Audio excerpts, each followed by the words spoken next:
Hi, it's Zoe, and what an amazing interview we have in store for you today.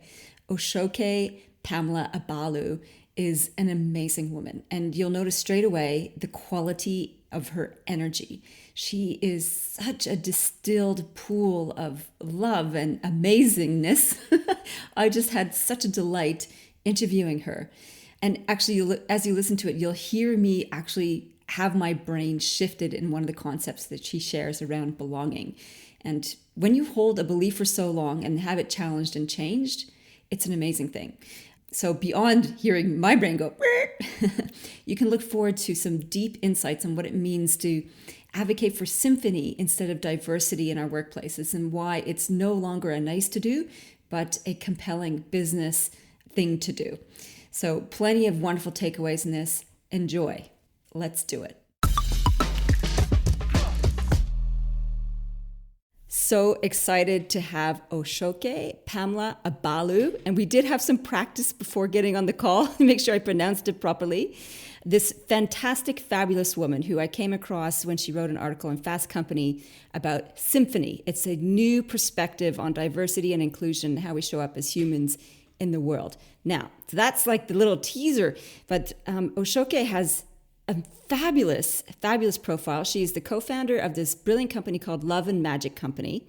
It's a tech-forward consultancy, she says, powered by love, magic, and artificial intelligence, which I think is just fantastic. Who says that about their business? I love it. They pioneer human-centered design solutions that infuse consciousness, energy flow, and inclusivity into global workplace transformations.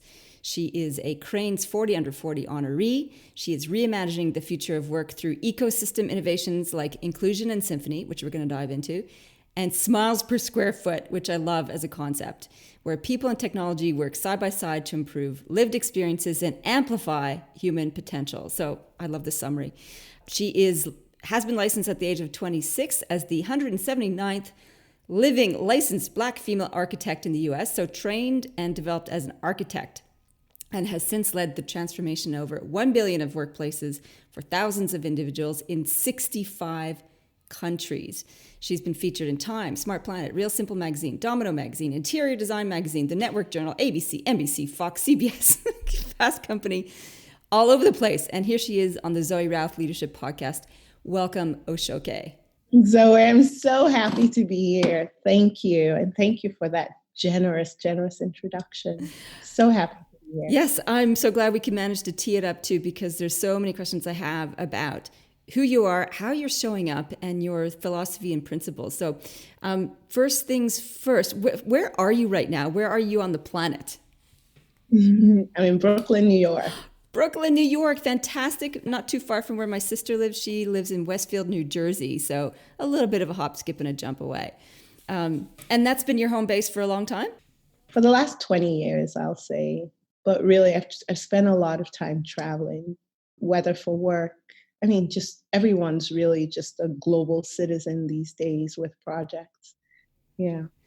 All right. Well, can you just give us a little bit of an insight from your journey into being trained as an architect, setting up this evolutionary forward business, which has as its core love, and hopefully we're going to talk about your the organizational model you have on your site as well. So how do you go from architect to setting up this forward focused company, and what's happening for you now in your work life?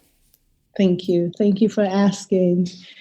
As an architect, my superpower and my passion really was a focus on the human experience of space. And now there's a lot of studies with regards to neuroaesthetics and its impact on the brain and the human experience.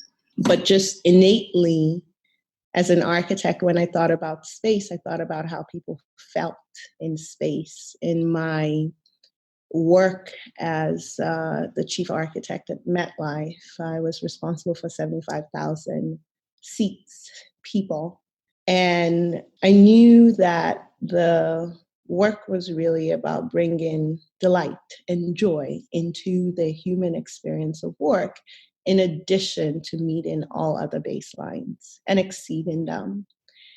And along with a small team of super friends, by the time we looked up, we'd completely transformed a 150-year-old insurance company. And the results were more than we expected. You know, the results were, I think, also personally and professionally expansive of what attention to another person's life could do for an organization. And so I had that keen interest. And my partner is a serial entrepreneur who believes that technology can be the coordinating aspect of this empathy of the human experience.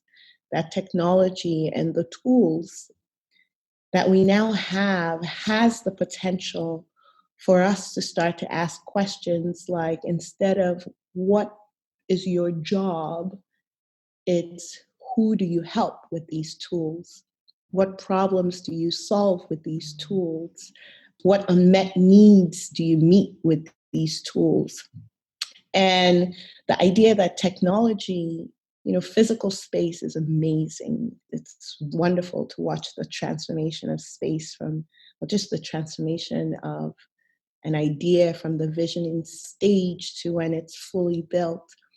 With technology, it's the infinite nature of information sharing is so beautiful and still very architectural. So you have this tool that doesn't negate my work in architecture and physical space, but this other tool that allows me to bring my unique perspective of the human experience, or the opportunities to delight the human experience, into products and services and organizations using technology and using the newest intelligence. I mean, it was just so juicy. And it's been, again, very much to my benefit, because I've gotten to learn more than I could have imagined, and bring this also different perspective into the tech space. It is a different perspective, and I'm listening to you and your voice and the quality and energy behind who you are and what you're saying. I'm curious about how you developed this perspective of symphony, of multiplicity, about honoring human experience and human life in all of its multiplicity. What has shaped you on this journey to be so human-centric and delightful in the interface of technology and space and humans? Well, thank you, Zoe. I appreciate that.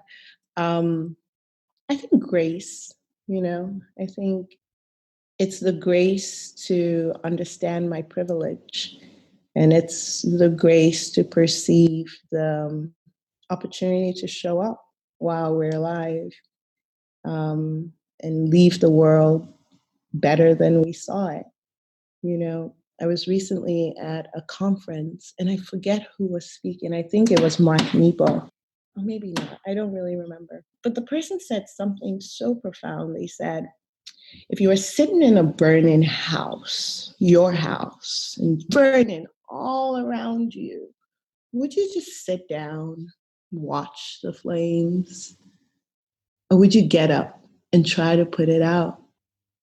What would you do? And part of the human experience is just that.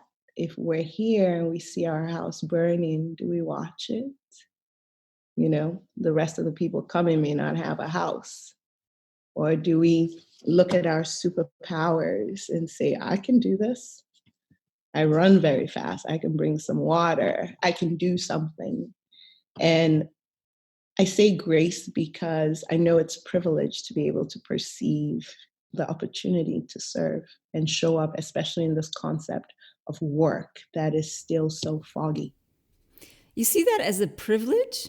I'm curious, compared to other people, it's a privilege to show up and be in service and work? Or what does privilege mean to you in this context?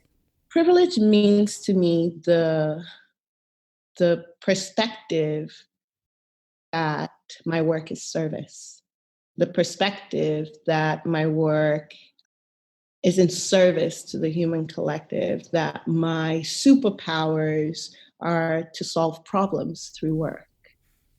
Okay.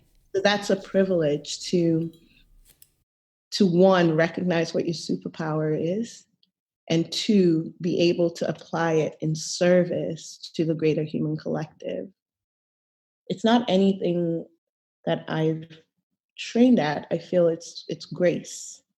It's the grace to perceive it, and it's the grace to pursue it, see the results, and continue. I think the way that you use it is different to where I've heard it used differently here in Australia. So privilege, the way that you're describing it, is that sense of honor. It's an honor. Yes, it's a privilege. Yeah, it's something noble and wonderful to be able to know your superpower and be in service. The way that privilege is sometimes referred to here in Australia in the current dialogue, particularly around diversity and inclusion, is to recognize that some people come from a place of privilege, which is not honor. It's more about because of who they are and where they were born and the advantages they got. So privilege is equated to social advantage. And so in the conversations I've had with different people around discrimination as well as acceptance, it's all centered around like, where's your sense of opportunity? How much opportunity do you have because of the way that you were born, the families that you were born into, the amount of money that you have, were you wealthy, were you colored, were you abled or disabled, that kind of stuff. So that's why I was like, your use of the word privilege kind of referenced that. And I love so much that you talk about work as an honor and a privilege. So perhaps it's a good segue into one of the things that you've been relishing and exploring, and as you said before we got on the call, has taken on a life of its own, this idea of human symphony, which is a different kind of take on what is diversity and inclusion. So please share the genius of this idea and this concept and this calling, I guess, to the human element in all of us. Thank you. It's I'm really excited about it.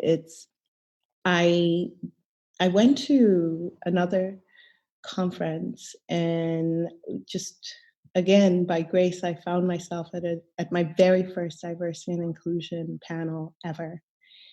And as I heard these world leaders speak about the problem and their solutions, I came into presence that there was this underlying opportunity we were all missing.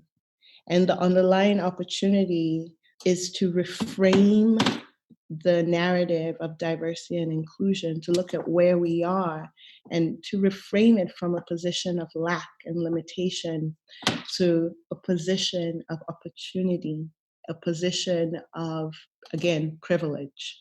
And one of the most simple that I felt things we could do was with regards to our language, our invitation to belong, right? So diversity and inclusion, does it feel good to anyone? Let's just even start there.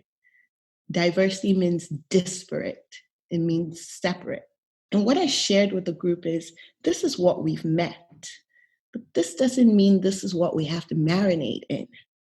We have this opportunity to re-examine where we are on the subject. And I proposed that we considered evolving the language of diversity and inclusion to a new language of inclusion and symphony for 3 reasons. And the first reason is let's just look around us. Look at this new digital age we're in. Let's just look at the amount of change. There's so much happening so fast. The most innovative organizations are only surviving because they have unique perspectives. They're prepared. So diversity and inclusion is no longer a charitable opportunity. It's no longer affirmative action, but rather necessary action.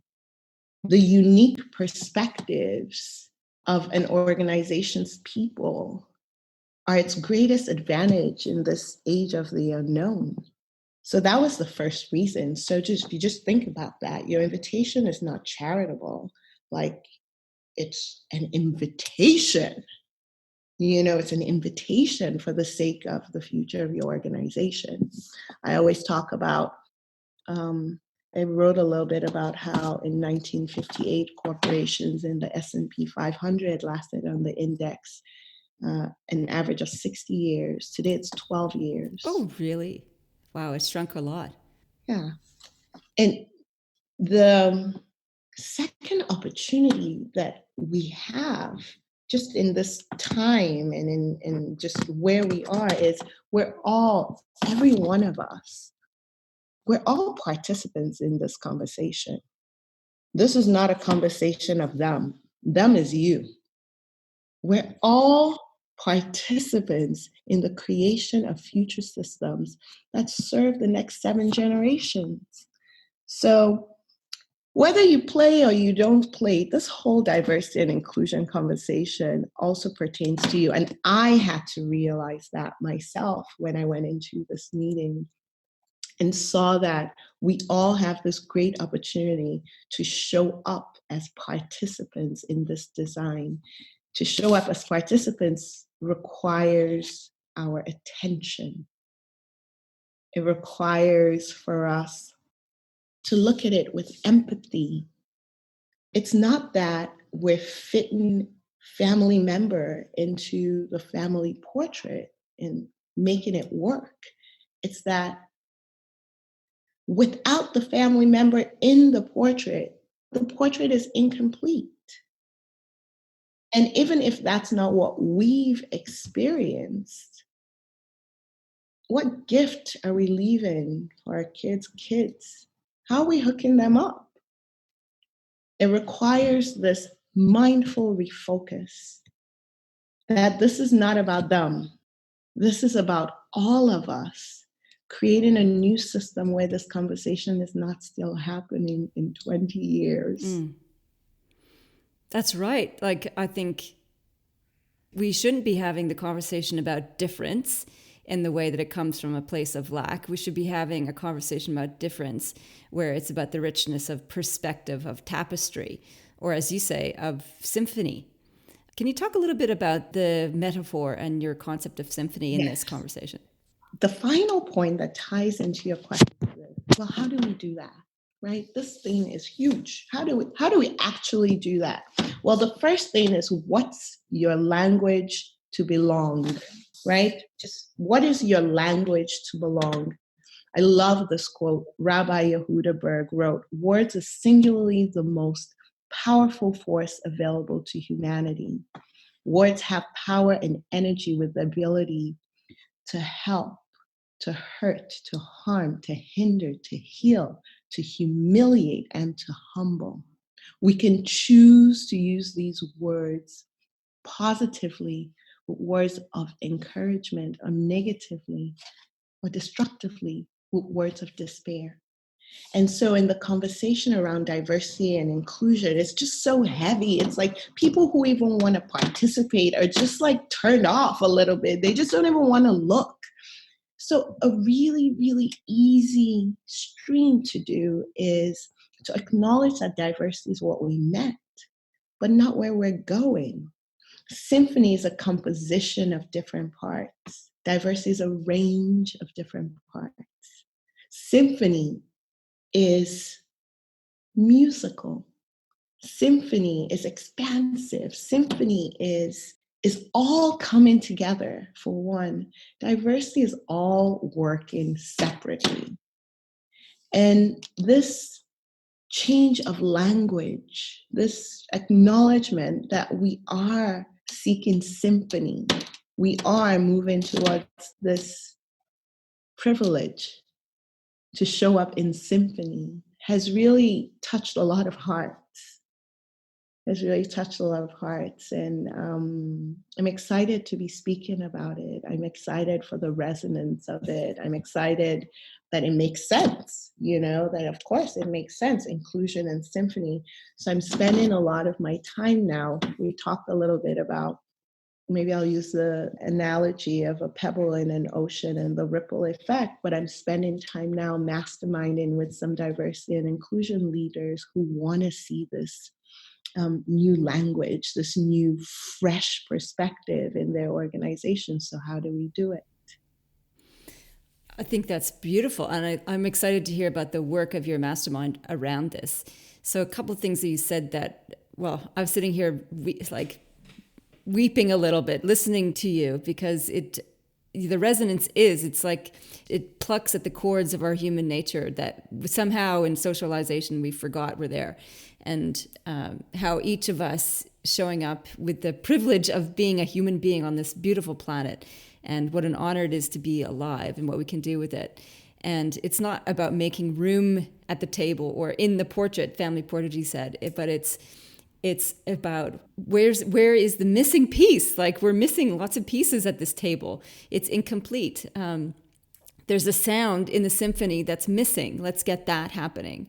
And that we go out seeking it, not because we have to, not because it makes business sense, but because it makes the song, the music more rich and valuable to those who play in it. So I'm thinking about this, which is all, that sounds wonderful in a metaphorical sense. How does this work in practical terms? So I'm thinking of the businesses that I work with, which are very hands-on and practical.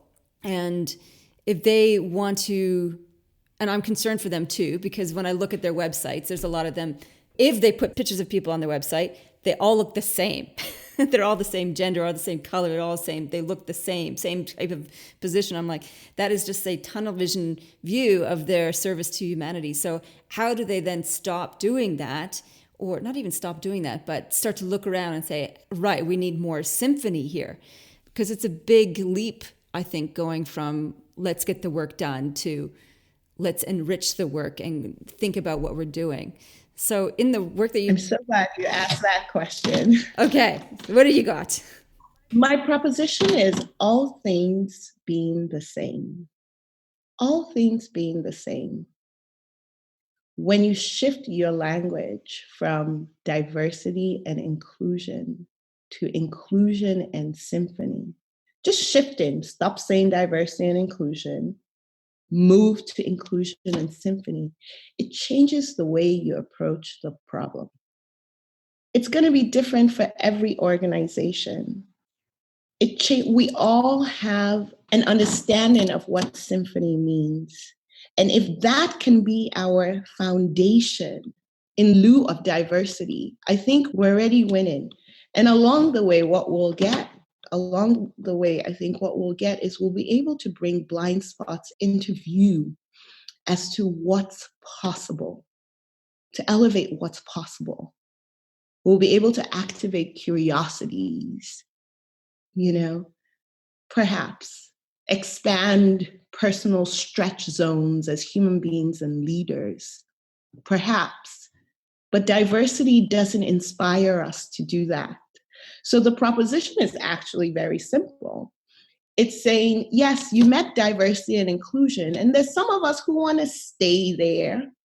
But for those of us who want to say thank you for all that we've learned, we're moving, our vision is for inclusion and symphony, then the call to action is just that, for that to be reflected in their new language and in their work. It's just, it's very simple, actually. It is simple, and yet you're right. Like, I'm just sitting mulling this over about the power of language and how it can absolutely shift focus and therefore perspective and insight. So with that too, around the language piece, so if we're shifting from talking about diversity to symphony, what do you think about the shift from inclusion to belonging? Or is it inclusion and belonging? What do you reckon around that? I get it. But something about belonging still feels incomplete. Yeah. It still feels incomplete. It still feels, to me, incomplete. There's nothing about symphony that's incomplete. Like, our resting state is belonging. There shouldn't be a call to belong, There's a call to symphony. There's a call to, for those who don't even want to belong, they want to be in isolation, but they still want to be part of the music. And symphony, in my humble opinion, has no buts. What do you mean by that? Symphony has no buts. There's no... Yeah. I don't even know where to go with that one. So what do you mean by that? Symphony has no Symphony has no negative. Symphony has no confusion, no noise, no triggers, no load, no baggage, no buts, no ands. It's symphony. No matter how we each translate it, there's a certain part of each one of us that understands the peaceful composition of parts when we say symphony. Belonging, someone still has to do something. It's like, who is giving me the belonging? And what happens when they take it? Like, no. This is something that is not even, it's our baseline, our resting baseline. And just in terms of being inspiring and, right now, even in the language, in the conversation of diversity and inclusion, all organizations, or most organizations, are working in silo. Everybody's working in silos. Like, we have this one program, What is the unifying understanding amongst all of us, like starlings in murmuration? What is the thing that can have all of us in our unique organizations, leaderships, roles, positions, still working in unison and service to the next 7 generations? We get to come together, and it shouldn't be that difficult. Like, diversity and inclusion is so last year. Let's move on. Inclusion and symphony, please. I love that you're saying that. And you're right. People have been talking about it. And there's still lots of organizations who are deliberately putting focus on diversity, inclusion, and targets and quotas. So I can anticipate a little bit of how you might respond to that. So targets and quotas, is that a stepping stone to the symphony, or is this like, throw it out? It's like... No. It happens concurrently. Okay. I think all things are the same. But what I do believe is that when you change the language, your call to show up and your work becomes different. So it's not really about getting into the micro level of any organization. We all have business goals. We all have metrics. We have those. What we are proposing is that there's a better wave to ride. And with this wave, we can all ride it in our own different and unique ways and still be in unison. The idea that we're all working towards the same. Do we all want to work towards diversity? No one wants that. Do we even want to all work towards belonging? Who's giving us belong? Nobody wants that. We all want to work towards symphony. Symphony doesn't matter who you are, how you showed up, what you're in it. You're in it and you're part of it. And I think symphony is this beautiful call to action for everyone who's keen to truly move the needle. And how that further manifests, and working with some organizations and workshops, how that further manifests into your organization can still be aligned with your business goals. It can still be aligned with your metrics, your branding, your storytelling. Mm. So I'm really wrestling with this belonging. Well, you wanting to discard belonging, maybe because I've done so much work. No, I don't want to discard belonging. I just vote for symphony. Yeah. As you're speaking, it's like, this is what's happening to me right now. It's like when you get a new perspective, your brain goes, Arr! So that's what's happening to my brain. It's going, Arr! It's shifting a gear somewhere. And I love when those happen. Yeah. Well, that's why I do this kind of work. My whole work is about helping people transform to get new perspectives. And it's amazing when it happens live on the air in real time for me. It doesn't happen all that often.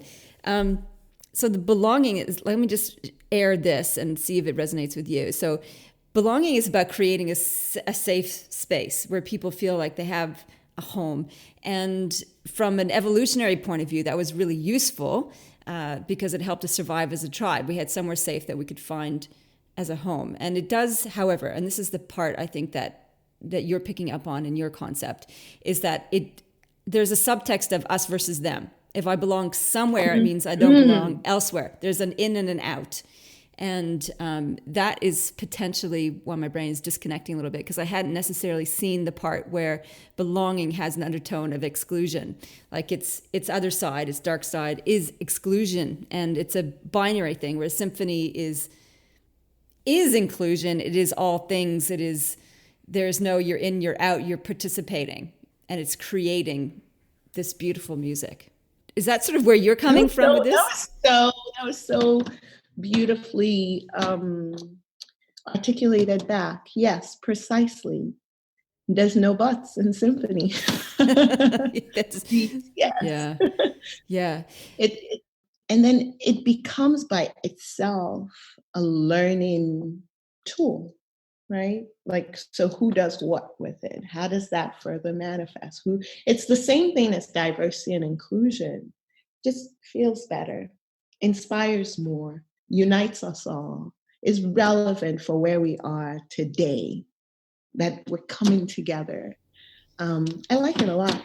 It's definitely a unifying concept, and it's on the leading edge of human leadership maturity. So from a leadership maturity perspective, in the work that I do, there's stages that people go through, and we all go through us versus them. And that's earlier stages of leadership maturity. And as we expand and grow as leaders, we are able to include more and more in our perspective. And so where you've gone to is like, there are no barriers to inclusion. There is simply all. And that is quite an advanced leadership stage to get to. And it shows so much promise in terms of being able to dismantle some of the rages that we have in our societies against one another. Because if we're in symphony, we cannot be in disharmony. That's right. I love your message. I need to go get off this call and have a cry. I just feel so moved. Oh my goodness.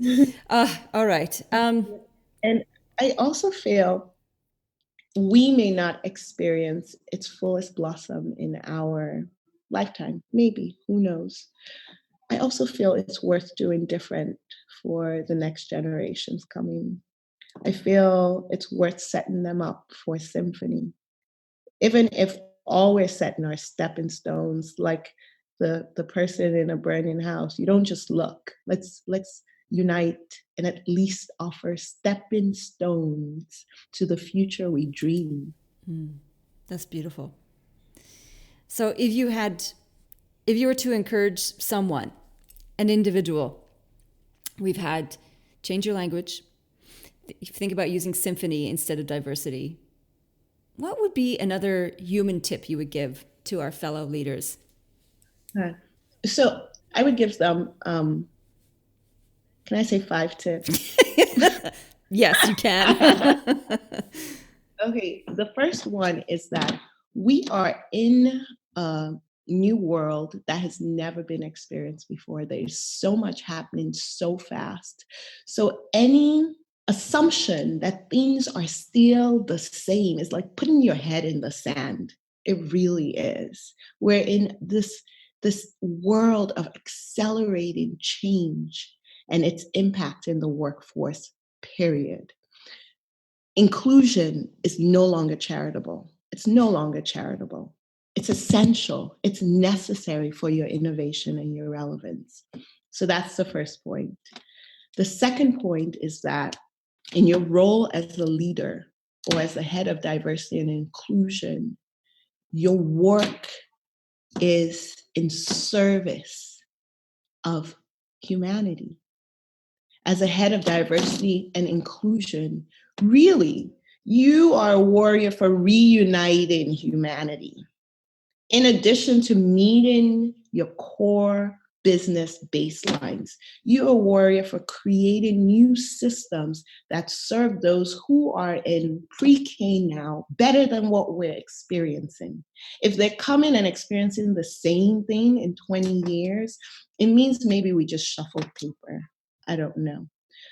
But if we take this seriously and know that our work, for those of us who have structural power to make differences, it actually matters. The way we think, the way we approach problems, it actually matters.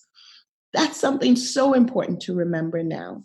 And finally, on the subject of diversity and inclusion, we have this really low-hanging fruit. It's just there. And it's just an opportunity to say, what we met, thank you. We've learned so much from diversity, but that's not where we're going. So why are we calling it that? And so for those innovative, change-making leaders who perceive the opportunity for this low-hanging fruit to relanguage it to that of their greatest collective intention that's aligned with growth, organizational, human, personal, then do so. You can do so right now. All else remaining the same. That's beautiful. Thank you. Was that 3 or 5? I got mesmerized by the I think I poetry. got 3. And then What? I have 2 more. Okay. The fourth one, and these are short, is that our work is love made visible.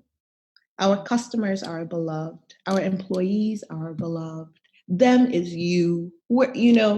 And so as we show up in work, as we show up in this concept of work, to remember that those who we serve through our work are actually our beloved. They're our beloved, and this is an opportunity.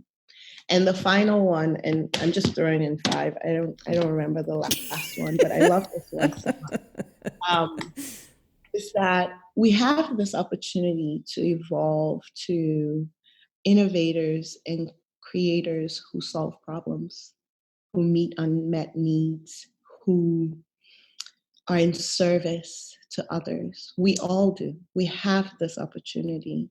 In the beginning, when we started Zoe, I talked about what if we went from what's your job to who do you help? What if we went from, what's your position to what unmet need do you meet? It hasn't happened. However, this is an opportunity for all of us who are looking for more to also say, what problem am I solving? How am I actually showing up?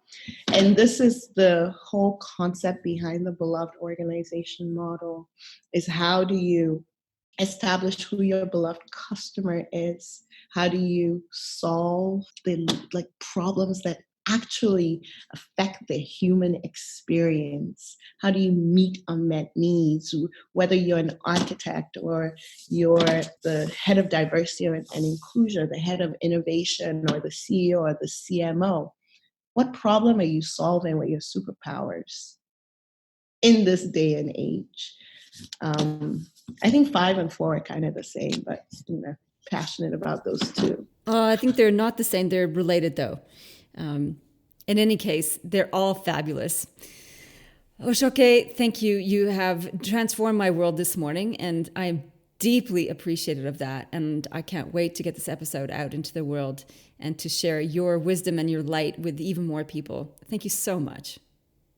Thank you. Thank you, Zoe. It's a privilege to be in your company. I hope you enjoyed that as much as I did. And if you are enjoying this series on Points of View, then you'll probably love the articles that I write each and every week on people stuff, the tough stuff in leadership. I write articles with simple tips and tricks and insights to help you manage that tough stuff in leadership, the people stuff. If you go to my website, zoerouth.com, you'll see a little blurb on the People Stuff Toolkit as a thank you for signing up and getting notification each week for my articles. The People Stuff Toolkit has really some awesome stuff in it. It's got an ebook version of my latest book, Loyalty, and all the accompanying tips and templates to help you build a workplace worth belonging to that encourages workplace engagement so that you have happy and committed staff. We'll put a link also in the show notes so you can get easy access right now while you're thinking about it. All right, thanks.